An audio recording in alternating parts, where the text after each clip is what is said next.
오늘 말씀은 사도행전 20장 22절에서 24절 말씀입니다. 사도행전 20장 22절에서 24절 말씀 함께 있습니다. 보라, 이제 나는 성령에 매여 예루살렘으로 가는데 거기서 무슨 일을 당할는지 알지 못하노라. 오직 성령이 각 성에서 내게 증언하여 결박과 환난이 나를 기다린다 하시나, 내가 달려갈 길과 주 예수께 받은 사명 곧 하나님의 은혜의 복음을 증언하는 일을 마치려 하면은 나의 생명조차 조금 더 귀한 것으로 여기지 아니하노라. 아멘. 할렐루야.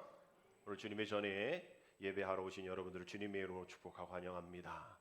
우리 광고 말씀드린 대로 우리 금주 토요일은 제45회 정선 지방회가 있는 날입니다. 우리와 거의 관심 없는 그러한 모임이지만 특별히 금년에는 우리 세 분의 장로님이 2년 전부터 신천 1년급 그리고 오늘 2년급 진급 시험을 통과하면 토요일에 장로 안수를 받게 되어지는, 그래서 그 어느 때보다도 귀하고 중요하고 기쁜 우리 지방회가 될 겁니다. 2020년이죠. 우리 당회 때 여러분 앞에 세 분의 장로님을 소개하면서 교리와 장정위에서 30명당 한 분씩 교회 장로님을 세울 수 있어서 우리 세 분의 장로님을 입교인 수에 맞춰서 천거하고 또 선출을 하였던 기억이 있으실 겁니다. 두 분의 원로 장로님과 이제 세 분의 시무 장로님을 통해서 5분의 장로님이 우리 교회의 큰 사명을 감당하고 계시는데, 우리 지난주 말씀드린 것처럼 이미 장로로 천거받은 이후부터 또 선출되신 이후부터 장로라는 명칭을 쓰고 있기 때문에 굳이 토요일에 장로라는 안수를 받는다고 해서 이름 명칭이 바뀌어지는 건 아니지만 그 무게의, 그 사명의 무게는 더 무거워질 것이다 라고 말씀을 드렸습니다. 이러한 모습 가운데 우리 지방에 이제 세 분의 장로님이, 이제 6분이지만 우리 한 교회 세 분의 장로님이 있는 그런 안수를 받는 교회는 우리 교회뿐입니다. 그래서 많은 목사님들이 우리 충만한 교회에 대한 기대가 참 크시다.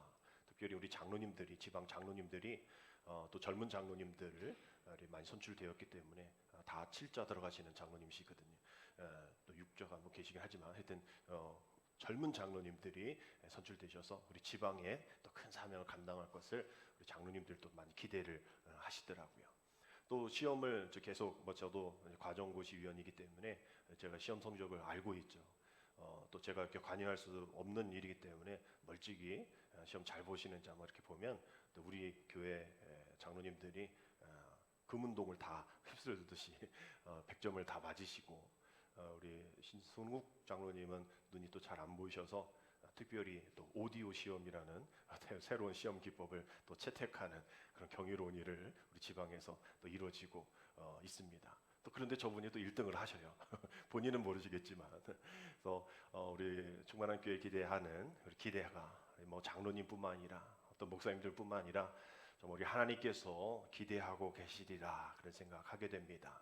우리 두 분의 원로 장로님들이 또 마찬가지로 후배 장로님들이 장로의 안수 받으면서 일어날 모든 그 어려움들을 위해서 함께 기도하실 텐데, 오늘 특별한 일 없으면 시험에 합격하시겠죠. 깽판 치고 난 안 하겠다 하면 진급 못 하시겠지만 우리 어느 이런 목사님들은 다 통과시켜 주시리라 생각을 합니다. 통과할 때 또 그 이후에 토요일에 안수식을 하게 되어지면서 우리 장로님들 가운을 입고 안수를 받으시죠. 그래서 교회에서 우리 장로님들 가운을 선물로 드렸고, 또 그 가운을 입고 또 저와 감리사님 그리고 각자 인생의 멘토이신 우리 목사님들을 함께 안수보좌로 초청하셔서 안수를 받게 됩니다. 정말 아름다운 모습으로 안수식이 될 거라 생각이 되어져야. 그러면서 이제 목사는 목사 가운을 입고 또 장로는 장로 가운을 입고 안수식을 거할 때에 정말 우리가 무엇을 입고 있느냐의 부분을 우리가 한번 또 생각해 볼 필요가 있는 거죠. 갈라디아서 3장 27절 이런 말씀 있죠. 누구든지 그리스도와 합하기 위해 세례를 받은 자는 누구로? 그리스도로 옷 입었느니라 라고 되어 있어요. 한 구절 보면 로마서 13장 14절 말씀 보면 오직 주 예수 그리스도로 옷 입고 정욕을 위하여 육신을 일을 도모하지 말라라고 되어 있습니다. 이 말씀을 통해서 우리는 예수 그리스도의 옷 입고 정육대로 살지 말고 우리가 입은 그 옷대로 살아야 한다라고 얘기를 하는 것이죠. 이전에는 멀리서도 그 사람이 누구인지 신분에 대한 옷이 있었기 때문에 양반은 양반, 장놈은 장놈에 대한 그런 모습으로 그 옷이 그 직분을 또 신분을 구별해냈습니다. 뭐 지금은 그런 건 없지만 지금은 군대에서는 장교가 입는 옷, 또 사병이 입는 옷이 다르고요. 또 경찰이 입는 옷, 또 죄수가 입는 옷이 다릅니다. 이렇게 옷은 그 사람의 신분을 나타내는 것이죠. 그리스도의 옷 입자, 그리스도의 옷 입어야 한다라는 것은 우리가 그리스도인이라는 것을 알려주는 겁니다. 스포츠 경기를 보면 관중석에서 그냥 일반의 옷을 입고 뭐 따로 같이 단체복을 입긴 하지만 그 관중석의 옷과 선수의 옷은 분명 다릅니다. 그리고 스포츠 경기가 끝나고 나면 그 관중들은 일상으로 돌아가죠. 그러나 선수복을 입은 선수들은 잠깐의 휴식 후에 다시 훈련과 다시 연습을 합니다. 누구는 가서 쉬지만 누구는 그렇게 오래 쉬지 못하고 다시 훈련을 하게 되어지는 것이죠. 이것이 관중과 선수의 차이입니다. 예수님이 사역하실 때도 예수님의 제자와 군중이 달라 있었어요.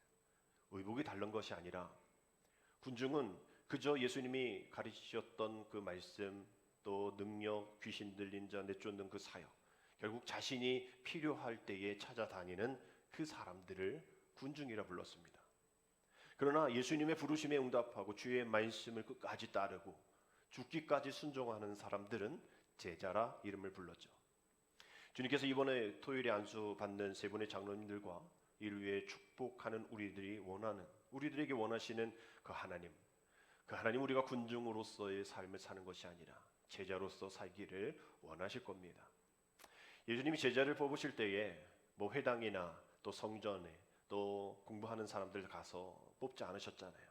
세관과 또 일터에 또 어촌에서 제자들 부르셨습니다. 그것은 예수님이 뭐 시간 없어서 대충 아무나 뽑았다가 아니라 그곳에서 주님은 오랫동안 그들이 하시는 일을 보셨을 거예요. 즉 경건의 모양이 드러나는 성전과 회당 안에서가 문제가 아니라 그들이 밖에 나가서도 그렇게 했다면 아마 예수님도 회당과 성전에서 제자를 뽑았을 텐데 예수님의 제자들은 그런 곳에서 아닌 예수님의 그 마음을 품고 그의 삶의 일상에서 그 마음의 중심을 보시는 그 하나님 앞에 경건한 마음으로 어떤 명예와 직업이 아닌 정말 겨자씨만한 아주 작은 그런 믿음의 가능성이 있기 때문에 우리 주님은 그런 이들을 일상에서 꾸준하게 쳐다보시고 관찰하신 후에 예수님의 제자로 선택하신 것이죠. 예수님이 제자를 부르실 때 다른 어떤 조건들이 있었던 것이 아닙니다. 그저 결단이 요구되어진 상황들. 마가복음 1장 17절 말씀처럼 예수께서 이르시되 나를 따라오라 내가 너희로 사람을 낚는 어부가 되게 하리라 하시니 그저 나를 따라오라 라고 얘기했을 때에 그 부르심에 응답한 사람들이 제자가 된 거예요. 예수님의 부르심에 응답한 제자들이 공동점이 있습니다. 복음서에 보면 다 자기의 생계수단을 버렸다라는 거예요. 배와 금을 또 직업을 말이죠. 근데 특별히 누가복음에서 누가는 5장 11절에서 이렇게 표현하고 있어요. 그들이 배들을 육지에 대고 모든 것을 버려두고 예수를 따르니라. 누가는 좀 다르게 모든 것이라는 단어를 넣고 있어요. 여기서 모든 것은 그저 자신의 어떤 직업 또 자신의 어떤 생계수단 뭐 이런 것만 얘기하는 것이라 모든 삶의 방향 또 삶의 방식 생각의 틀 또 신앙에 대한 생각 이 모든 것을 포함하고 있다라는 거예요. 그저 뭐 그냥 내려놓고 나 이렇게 했으니 대단한 것 아니에요 라고 이야기하지 말라라는 거예요. 예수님의 제자로 산다라는 것이 좀 힘들죠. 왜? 내려놓으라는 거예요. 그렇다고 우리가 뭐 다 직업을 내놓고 교회에 맨날 오라 이거 아니잖아요. 근데 우리가 예수님의 제자가 되기 어렵다라고 하는 것은 이런 내려놓음이 어려워서 힘들다라고 얘기하는데 그런 내려놓음이 또 있는 사람들은 내가 다 했다라고 얘기하는 거예요. 그런데 우리 주님은 제자를 뽑으실 때에 내려놓음에 대한 것에 집중하지 않으셨어요. 그건 시작일 뿐입니다. 내려놓고 그 내려놓음에 대한 그 제자로서의 그 버림으로 끝나는 것이 아니라 그 부르심에 합당한 삶을 살아가는 것을 주님은 원하셨던 것이죠. 뭐 아무것도 안 내려오는 것도 문제이지만 내려놨다고 해서 그게 다 끝이다라고 얘기해서 안 된다는 거예요. 거기에 머물러 있어는 안 된다는 거예요. 망설여서도 안 된다는 거예요. 내려놨다면 그 내려놓음에 대한 실천을 할 수 있는 시작이, 발걸음이 내려놓음의 시작이라는 거예요. 그 자리에 있으면 아무런 일이 일어나지 않기 때문입니다. 그래서 예수님의 제자가 된다는 것이 힘든 거죠. 내려놓는 것도 힘든데 그 내려놓았다고 해서 끝나는 것이 아니라 그 내려놓음에 대한 그 자리를 벗어나서 내가 내려놨습니다라고 얘기하는 것조차도 기억나지 않을 정도의 우리 사명의 시작이 필요하다라는 거죠. 주님의 생각, 주님의 말씀, 주님의 삶으로 내 모든 것들 버리고 이제 그것으로 가득 차야. 그것이 모든 것이 버려두고라는 그러한 말이 성립이 된다라는 거예요. 바라게는 안수받는 세 분의 장로님들과 또 여기에 모인 우리 모두도 주님의 부르심 받은 제자라면 또 내려놨다면 이제 결단하시고 실천하시고 주저하지 말고 믿음의 삶으로 나아가야 하는 그 시점에 와 있다라는 겁니다. 왜냐하면 이 시대가 그렇게 살지 않으면 안 되는 시대이기 때문이죠. 예레미야 1장 13절의 말씀 보면 여호와의 말씀이 다시 내게 임하니라. 이르시되 내가 무엇을 보느냐 대답하되 끓는 가마를 보나이다. 그 윗면이 북에서부터 기울어졌나이다 하니라는 예레미야가 본 환상의 말씀이 나옵니다. 마치 물이 끓어넘치는 어떤 끔찍한 재앙이 닥쳐온다는 이야기인데 북쪽에 있는 나라 모든 나라가 몰려와서 사방에 예루살렘 성을 칠 것이다라는 그러한 예언인 거죠. 일촉즉발의 위기 속에서 하나님이 이 모든 일이 일어난 것은 하나님은 자신을 제대로 섬기지 않았기 때문인데 그럼에도 불구하고 해결책 하나 얘기해 줄게 라면서 5장 1절에 이런 말씀합니다. 우리 같이 읽겠습니다. 너희는 예루살렘 거리로 빨리 다니며 그 넓은 거리에서 찾아보고 알라. 너희가 만일 정의를 행하며 진리를 구하는 자를 한 사람이라도 찾으면 내가 이 성읍을 용서하리라. 아멘. 정말 이 시대 주님이 바라시는 주님의 용서 가운데 우리가 우상을 따랐고 우리가 정의를 내팽개쳤고 진실을 짓밟았던 우리를 용서하시기 위해서 주님이 한 사람을 찾으신다는 거예요. 멸망을 피하기 위해서는 한 사람을 찾으시는데 그 한 사람이 그저 내가 바르고 진실한 사람이 아니라 그 정의를 행하며 진리를 구하는 자라고 되어 있어요. 계속 내가 바르고 진실하고 정의대로 살려고 하는 그 사람, 많은 사람이 아니라 그 한 사람. 그렇다고 한 사람만 있으면 된다가 아니라 그 한 사람이 내가 되기를 원하는. 그랬을 때 하나님이 이 패역한 이 시대 가운데, 부패한 이 시대 가운데에 찾으실 때에 주님 제가 여기 있습니다. 나를 사용하여 주옵소서. 내가 정의를 행하며 진리를 구하며 살겠습니다. 그 자리에 머물러 있지 않겠습니다. 우리 주님은 우리를 완벽한 인간이라 뽑은 것이 아닙니다. 우리가 성경적인 지식이 많아서 우리를 이 자리에 앉게 하신 것 아니죠. 그저 바르게 일하고 진실하게 살려고 애쓰기 때문에 우리 일상에서 그렇게 애쓰기 때문에 주님이 오늘 이 불신의 시대 속에서 우리의 마음을 우리 태도를 아시기 때문에 우리를 부르시고 우리를 만나주시고 용기 주시는 거예요. 용기 내서 뭐 하자는 겁니까? 결국 오늘 제목처럼 위대하고 용감한 사명을 잘 완수하기 위해 그러한 것이 있어야 건강한 사역이 이루어지기 때문에 우리 주님이 우리에게 용기 주시고 힘 주시고 우리를 찾으신다라는 거죠. 디모데전서 1장 16절에 그러나 내가 긍휼을 입은 까닭은 예수 그리스도께서 내게 먼저 일체의 오래 참으심을 보이사 후에 주를 믿어 영생 얻는 자들에게 뭐를 본이 되게 하려 하심이라라고 말씀하고 있어요. 전에도 말씀드렸듯이 우리 세상에서 이 패역한 이 세대 가운데서 예수 그리스도의 본이 되어짐을 보여주셔야 합니다. 이곳에서는 우리 그렇게 보여줘요. 저는 그런 여러분들을 정말 사랑하고 또 정말 대단하다 생각합니다. 그러나 제가 여러분들을 보지 못하는 여러분의 일상에서 이러한 말씀 주를 믿어 영생하는 자들에게 본이 되게 하여 하심이 이곳에서뿐만 아니라 여러분의 삶 속에서도 드러나야 합니다. 그렇게 되지 않으면 지난주 말씀처럼 우리는 구경꾼 되고 방해꾼 되어지는 거예요. 비방자가 되어지는 겁니다. 박해가 되어지고 폭행자가 되어지는 거예요. 예수 그리스도의 본을 보여야 할 이유가 충분하다는 겁니다. 예수를 구조로 믿고 진리와 정의를 향해서 계속 향해 나아가고 있는데 어떻게 내가 비방을 할 수 있고 내가 어떻게 불평을 할 수 있습니까? 오늘날 우리 교회가 하나님의 기대를 채우지 못한 이유는 우리 교회에 하나님의 능력이 없어서도 아니죠. 우리가 하나님 앞에 기도하지 않기 때문도 아닐 겁니다. 우리 한국교회처럼 그렇게 기도하는 그러한 이 나라가 없잖아요. 그래서 영어 사전에 저는 확인 안 해봤지만 어떤 목사님 그러시더라고요. 영어 사전에 통성기도라는 단어가 아예 들어있다라고 얘기를 해요. 한국식 이름이잖아요. 통성기도. 우리가 능력이 없어서도 아니에요. 하나님이 능력이 없어서도 아니고 한국교회가 능력이 없어서도 아니에요. 기도를 하지 않아서도 문제가 아닙니다. 기도는 하는데 능력은 있는데 그 기도와 능력이 가짜라는 거예요. 진짜와 가짜를 또한 구별하지도 못하는 것이 우리들이라는 겁니다. 말씀을 통해서 진짜를 보여주는데 우리는 그 진짜를 받아들이지 못하고 진짜를 보여줘야 할 때는 우리 숨어버리고 거짓된 모습을 아무리 감추려 해도 우리가 감추지지 못하잖아요. 드러나잖아요. 우리의 일상에서 우리의 말투, 우리의 행동, 우리의 습관이 드러나잖아요. 그러면서 하는 얘기들 교회 다니는 사람들은 저래? 저 사람 교회 다녔어?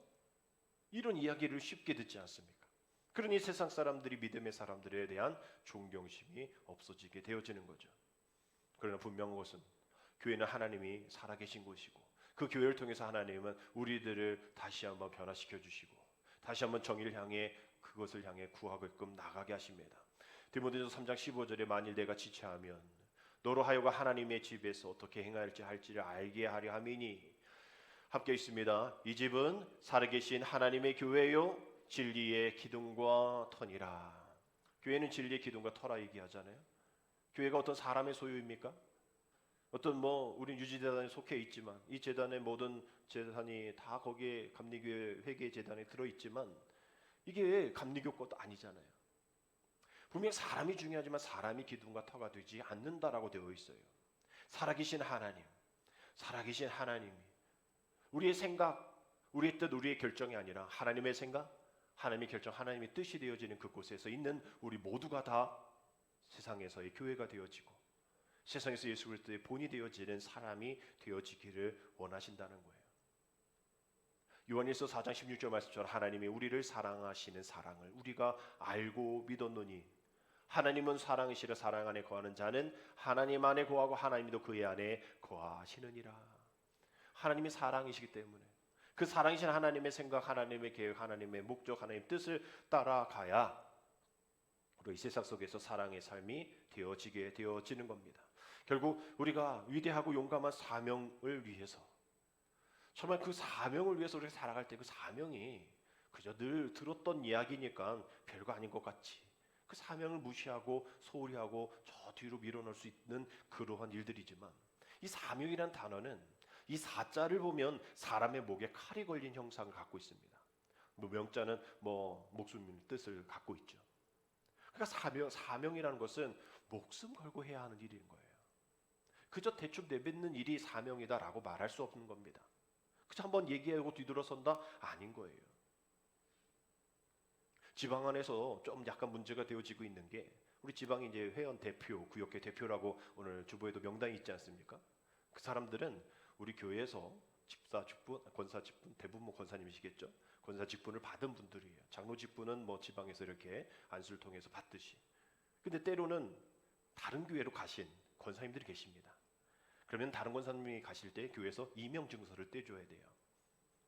근데 사실상 그럴 때는 이사를 가시든 아무 일 없이 가시는 분들에게 자연스럽게 해줄 수 있는 또 요구할 수 있는 일이지만 교회에 문제가 있고 또 자신의 문제가 있고 또 불평이 있어서 다른 교회를 가시는 분들에게는 이명증 써달라는 얘기 또 써주는 것이 좀 불편한 사항들입니다.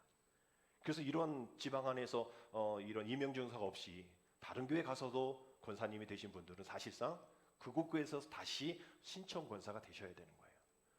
권사로 다시 등록을 하고 지방에 이분들 우리 교회 권사님이다라고 신청을 하면 그분이 5년 뒤에 장로 안수를 받을 수 있는 그런 일들이 생길 텐데 그것이 전제 조건은 이명 증서인 것이죠.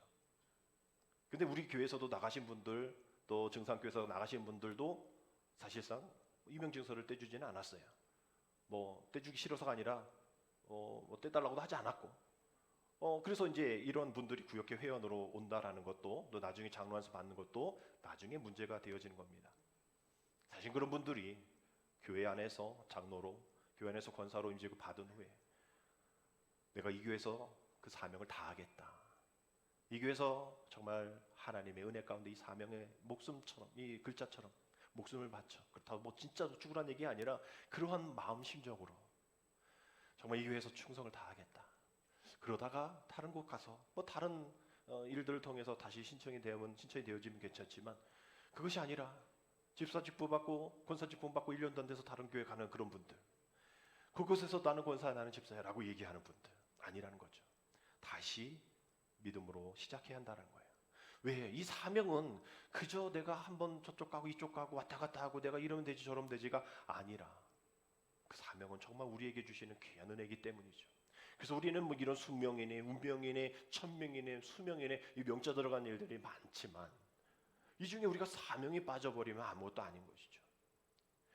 라우디 리버가 이런 얘기했습니다. 하나님, 우리에게 우리가 바꿀 수 없는 것을 평온케 받아들이는 은혜를 주시고, 우리가 바꿔야 할 것을 바꿀 수 있는 용기를 주시며, 그리고 바꿀 수 없는 것과 바꿀 수 있는 것을 분별할 수 있는 지혜를 주옵소서라고 되어 있어요. 우리가 사명 잘하면 그저 이렇게 저렇게 왔다 갔다 하는 삶이 아니라 위대하고 용감하게 내가 그 사명 한번 감당해 보리라. 이 교회에서 정말 충성을 다해 보리라. 정말 바꿀 수 없는 것과 바꿀 수 있는 것을 분별해서 바꿀 수 없는 것에 대해 욕심내지 말고, 또 바꿀 수 있는 것에 정말 최선을 다할 수 있는 그 마음들, 그런 일들이 우리에게 오늘 제목같이 용감하게 위대하게 맞출 수 있는 그런 사명이라는 거예요. 오늘 본문 24절의 말씀을 다시 한번 봅니다. 내가 달려갈 길과 주 예수께 받은 사명 곧 하나님의 은혜의 복음을 증언한 일을 마치려 하면은 나의 생명조차 조금도 귀한 것으로 여기지 아니하노라. 사실상 이것은 바울의 마지막 설교입니다. 마지막에 이렇게 고백하는 것이죠. 그러나 세 분의 장로님이 장로로 안수받는 시작점에 이곳이 무슨 은혜가 될까라는 생각을 할지 모르겠지만, 스티븐 코비 박사도 성공한 사람의 7가지 법칙에서도 얘기하잖아요. 마지막을 잘하기 위해 시작을 잘해라. 사다리 개념을 놓고 하는 거예요. 우리가 사다리를 놓는 게 중요한 거 아니라 어딘가를 올라갈 그 자리에 그 사다리를 놔야 돼. 그 시작점이 중요한 거죠. 다른 A동 건물에 건축을 해서 사다리를 사용해야 되는데 B동에다 건축물 거기다 사다리를 놓고서 이게 올라가 보면 B동이잖아요. 마찬가지인 거예요. 이 고백을 마지막 은퇴하실 때까지, 또 우리 믿음 다할 때까지 고백하기 위해서는 안수보를 받는 시작을 하는 우리 세 분의 장로님과 또 이를 위해 축복하며 함께 위대하고 용감한 그런 사명을 함께 감당하기를 원하는 충만한 교회 모든 성도들, 또 각자의 개교회 성도들, 정말 하나님이 원하시는 그 사명일 거예요. 빌립보서 2장 17절 18절에 보면 바울은 이렇게 고백합니다. 반일 너의 믿음의 제물과 섬김 위에 내가 나를 전제로 드릴지라도 나는 기뻐하고 너희의 무리와 함께 기뻐하리니 이와 같이 너희도 기뻐하고 나와 함께 기뻐하리라. 그저 이 한 문장, 이 두 절 이 문장을 가지고 보면 그저 뭐 기쁨이란 얘기 있고 뭐 섬김이란 얘기 있고 믿음이 있으니까 그저 좋은 말씀 같죠. 근데 여긴 전제라는 이 단어를 아시는 분은 이게 그저 기쁘고 좋고 믿음으로만 드릴 수 있는 고백이 아닐 겁니다. 전제는 하나님께 제사 드리는 방법 중 한 가지죠. 거제와 유제는 흔들어서 드리는 건데 별로 어렵진 않아요. 근데 이 전제는 액체를 부어야 합니다. 액체를 부어드리는, 구체적으로 하나님의 뜻에 감사하면서 포도주를 또 기름을 또 피를 붓는, 그러한 피를 한 방울도 남기지 않고 부어드리는 그런 제사인 거예요. 그런 제사, 나를 전제로 드린다라는 거예요. 내가 포도주가 되고 내가 그 동물들의 피가 되겠다는 거예요. 사명이 바로 그런 거라는 거예요. 그저 내가 뭐 나를 위해서 기쁘고 뭐 우리 공동체를 위해서 아니라는 거예요. 정말 나를 전제로 들여서라도 이 뒤에 부분들이 충분 조건이 이루어진다는 거예요. 나를 전제로 들이지 아니하면 그 일들이 사명 완수가 되지 않는다는 거예요. 요한복음 4장 34절에 예수께서 이르시되 나의 양식은 나를 보내신 이의 뜻을 행하며 그의 일을 온전히 이루는 것이니라. 주님이 그렇게 사셨잖아요. 주님이 그렇게 전제가 되셨잖아요. 피 한 방울 남김없이 우리의 기쁨이 되고 우리 믿음을 위해서. 아직도 연약하고 아직도 그 부르심에 그저 내가 다 내려놨습니다라고 아무것도 하지 않는 그런 어리석은 우리들에게도 찾아와 주셔서 그 구원의 역사를 이루시고 그 구원의 선물을 주셔서 그 우리에게 사명을 맡겨주셨잖아요. 우리가 뭔데 그 사명을, 내가 뭔데 그 사명을 맡아서 그 일들을 감당할 수 있을까? 우리 주님 우리에게 그 사명을 생명으로 말씀하시는 거예요. 그래서 늘 말씀을 드리잖아요. 어떤 분이 돌아가셔서 이제 뭐 육체에 다함이 있어서 돌아가신 것이 아니라 하나님이 그의 사명을 다 해주셨기 때문에, 그 사명을 다 했기 때문에 돌아가신 것이다. 역시 살아있는 오늘 우리는 그저 우리가 건강해서가 아니라, 어제 우리가 운동 잘하고 뭐 몸에 좋은 걸 먹어서 산 것이 아니라, 아직도 우리를 통해 하나님이 하실 사명이 남아있기에, 아직 우리가 그것을 하지 못하는 위치에 있기에 다시 그 사명을 감당할 수 있도록 우리에게 오늘 생명을 허락해 주신다라는 거예요. 사명이 다하는 날이 나의 사명을 다하는 날이고, 나의 생명이 다한 날이 나의 사명을 다한 날이다. 내가 그러한 고백을 우리가 드리면 비록 부담이겠죠. 위대한 사명의 길을 생명의 길이라니 부담이 되겠죠. 사람들에게 매력도 없는 길이겠죠. 존경받지도 못하고 인정받지 못하는 길임에도 불구하고 주님이 우리를 인정해 주시면 되어지는 거예요. 그래서 우리가 세상 사람들의 고난, 환난, 희생 뭐 이런 거 보고 우리가 피합니다. 안 받으려고 그 사명 감당 안 하려고 그래요. 그런데 우리 찬송가 529장 온유한 주님의 음성이라는 찬양 가사 후렴절 보면 피하지 말라, 피하지 말라. 우리가 곁길로 피해도 마음속에 오시리. 아무리 우리는 피하고 아담 어디 있느냐라고 얘기하셔도 이미 주님은 아담이 어디 있는지 알고 계시잖아요. 우리가 피해봤자 주님은 우리를 알고 계십니다. 우리 마음속에 오십니다. 결코 십자가를 피하지 않으셨던 주님처럼 우리는 피해도 소용이 없어요. 피하면 안 됩니다. 피하면 주님 반드시 기억하세요. 부름받은 자에게 하나님의 분명한 계획과 목적이 있음을 우리가 깨닫고 우리 사명과 책임을 우리 모두가 다 감당해야 할 일이라는 거예요. 더는 교회가 사람이 원하는 것에 머무르지 말고 교회의 사명을 위해 책임 다하시는 하나님이 열심히 일하시는 것처럼 우리도 사명 감당하자라는 거죠. 말로만이 아니에요. 용감한 사명이 되어서 주님 앞에 그 사명 완수를 위해 나아가야 한다라는 겁니다. 연주자가 연주하기 위해서 반드시 하는 일이 있죠. 연주하기 전에 튜닝을 합니다. 근데 그 튜닝하는 소리 들으면 재밌어요. 오케스트라든 뭐 하면 누군가 이렇게 원래 절대음을 딱 그 원체 음을 내면 다들 그 음을 각자에 맞춥니다. 근데 그 소리들이 다 각자 다르잖아요. 음색은 달라도 그 음은 같으니까 막 하는 것도 참 재밌는 그러한 모습. 그리고 딱 끝나면 연주가 시작이 되어지죠. 아주 중요한 시작입니다. 이거 없이 아무리 바쁘다고 아무리 비싼 악기라고 해도 튜닝 되어 있지 않으면 아무 연주할 수가 없는 거예요. 혼자 뭐 연습할 때는 상관이 없겠죠. 그러나 이것이 함께 이루어질 때는 불협화음이 일어납니다. 아무리 좋은 곡, 아무리 좋은 악기, 아무리 위대한 지휘자가 지휘를 한다 할지라도 그렇게 시끄러운 그런 연주는 없을 거예요. 결국 우리의 삶 속에서도 그 절대음을 맞춰서 함께 그 음을 시작으로 연주가 되듯이 정말 절대적인 그 그것만으로 시작되어지는 그것, 결국 우리에게 하나님의 말씀이겠죠. 하나님의 말씀의 기준이 아니면 우리의 영적인 그 줄이 느슨해진다는 거예요.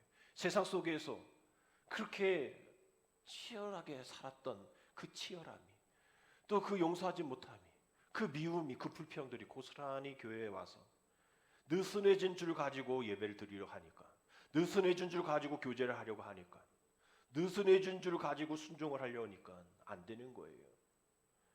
불협화음이 나는 겁니다. 제발 그 줄 좀 맞춰, 말씀으로 맞춰 라고 얘기를 해도 듣지 않아요. 왜?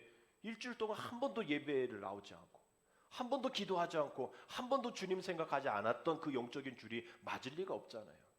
그러면 맞춰야죠. 주일날에도 와서 맞춰야죠. 그리고 세상에 나가서 또 느슨해지더라도 다시 주일에 잘 맞춰야죠. 오늘 우리가 예배하면서 시작할 때 그저 반복되어지는 예배가 되지 말고 습관적인 예배가 되지 말자 우리 찬양하지 않습니까? 내가 주인 된 예배 되지 말자라고 하잖아요. 내가 주인 되어지니까 바뀔 필요가 없는 거예요. 내 음이 절대음인 거예요. 내 상황이, 내가 말하는 상황이 절대적인 게 되어져 버린 것이 우리들인 겁니다. 그러니 우리의 사명이 위대하지도 못하고 용감하지도 못한 거예요. 튜닝을 제대로 해야 합니다. 제 얘기가 아니라 하나님의 말씀으로 튜닝하셔야 됩니다. 느슨해진 줄 있다면 그 말씀 가운데에 다시 한번 느슨해지지 않도록 늦었더라도 깨어져서 변화해야 됩니다. 그리스도인들에게 절대 변하지 않는 그 말씀이 늘 우리와 함께하기 때문에 우리는 어디 있든지 우리가 그것을 할 수가 있는 거예요. 우리 믿음의 사명을 감당할 때 우리가 맡은 그 자리가 있죠. 목회자에겐 목회자의 자리, 장로에겐 장로의 자리, 권사에겐 권사의 자리, 집사에겐 집사의 자리가 있어요. 그 자리 감당하기도 어렵잖아요. 그 자리만 잘 감당하십시오. 우리가 선교사의 자리까지 애쓸 필요가 없어요. 우리가 저 먼데 있는 것까지 힘쓰시기가 어렵습니다. 우리가 있는 그 자리부터 기도하십시오. 내 가정 제대로 돌보지도 못하면서 무슨 지금 터키 지진 때문에 뭐 어쨌다 저쨌다 할 수가 없는 거예요. 분명 우리가 기도해야 될 제목이지만 예루살렘과 사마리 유다 땅 끝까지 이르러 내 증인 되리라는 거예요. 예루살렘 네 근처, 네 남편, 네 자녀, 네 속해, 네 교회부터 제대로 하고 사마리아 땅 끝까지 이르러 내 증인이 되리라. 시작이 되어지지 않은데 어떻게 끝까지 갈 수 있겠냐라는 그런 말씀이죠. 오늘 신앙의 공동체 안에 주님이 주시는 은혜, 그 하나님의 말씀 변하지 않는 걸로 기준을 삼을 때에 오늘 바울 마지막까지 얘기했던 거죠. 내가 이렇게 살아봤는데 그 절대적인 기준 하나만 있으면 되어지는 거예요.